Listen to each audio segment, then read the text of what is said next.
त्या माणसाचं नाव अच्युतराव दादा देशमुख. आपण कल्पना करा, मूर्तिजापूर पासून शिरसो नावाचं गाव आहे. त्या शिरसो गावामध्ये गढी आहे, त्या गढीवर वाडे आहे.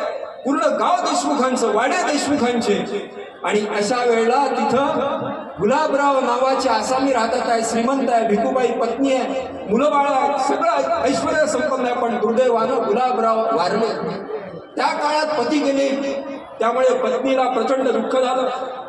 काही आधार नव्हता, मन सैरभैर झालं होतं, काय करावं काही कळत नव्हतं. असं वाटलं होतं की परमेश्वरानं पतीच्या अगोदर आपल्यालाही उचलून घ्यावं.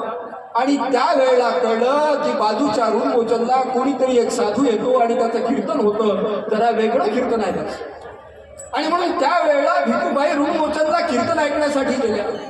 पहिलं कीर्तन ऐकलं, दुसरं कीर्तन ऐकलं, तिसरं कीर्तन ऐकलं. भिकूबाईला व्यसन लागलं गाडगे बाबांच्या कीर्तनाचं. भिकूबाईला वेळ लागलं गाडगे बाबांच्या कीर्तनाचं. कीर्तन ऐकता ऐकता बाबांच्या पायाशी गेली. निरक्षर अडाणी बाई, श्रीमंत होती, देशमुख कुटुंबातली होती, आणि म्हणाली, बाबा तुम्ही माझ्या गावाला याल का कीर्तनाला? बाबांना फक्त या माऊलीकडे बघितलं आणि बाबांनी सांगितलं की आई तुझ्या गावात कीर्तनाला येणार नाही तर कुठं कीर्तनाला येईल? गाडगे बाबांच्या कीर्तनाची पहिली तारीख देशमुख कुटुंबामध्ये कोणी घेतली असेल तर ती मातोश्री भिकूबाईंनी घेतली. ते कीर्तन संपन्न झालं. गाडगे बाबा देशमुखाच्या कुटुंबात आले. कीर्तन संपन्न झालं. गाडगे बाबांचा संपर्क वाढला. गाडगे बाबांवर श्रद्धा भिकूबाईंची होती. बोलता बोलता स्वतःचं दुःख हलकं करावं म्हणून एक दिवस भिकूबाई गाडगे बाबांना म्हणाले, बाबा लय दुःख आहे, सांग आई काय दुःख आहे? बाबा हा पोरगा आहे, याचं काही शिक्षणात लक्ष नाही, निव्वळ देवधर्माकडे लक्ष आहे. गाडगे बाबा म्हणाले, मग काय करता? बाबा तुम्ही सांगा, आम्हाला देता? म्हणजे तो लक्षात काय संवाद आहे, आम्हाला देता? आणि भिकूबाईला दुसऱ्या क्षणी म्हटलं, 11 रुपये देणगीचा विषय नव्हता. भिकूबाईंनी म्हटलं, बाबा दिलाच मला. आणि त्यावेळेला अच्युतराव दादा देशमुख गाडगे बाबांच्या पदरात टाकले. गाडगे बाबांनी परीक्षा घेतली. चोखामेळा, धर्मशाला, गोरक्षण, मूर्तिजापूर. अच्युतराव दादा सगळ्या त्या परीक्षेतून पास झाले.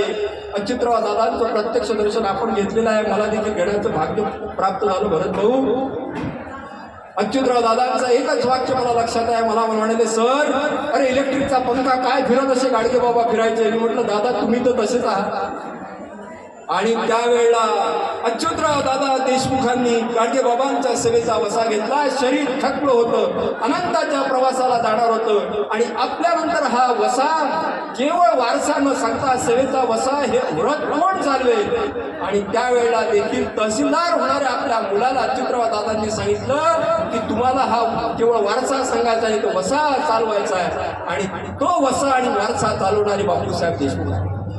गाडगे बाबांचा अंतिम श्रद्धा ओसाड नागरवाडीचं इंद्रभवन करा. मी 35 वर्षापूर्वीची नागरवाडी बघितली, आजची नागरवाडी बघितली. गाडगे बाबांच्या त्या शब्दावर आपलं संपूर्ण जीवन समर्पित करणारे बापूसाहेब देशमुख पाहिले आणि नागरवाडीचं दर्शन घेतलं की डोळे भरून येते. अशा प्रकारची शृंखला गाडगे बाबांच्या सेवेच्या मंडळींनो केवळ आपण चिंतन करून चालणार नाही. गाडगे बाबांनी जाता जाता बाभळीच्या काट्या अंगातून जेव्हा एक एक काटा काढत होते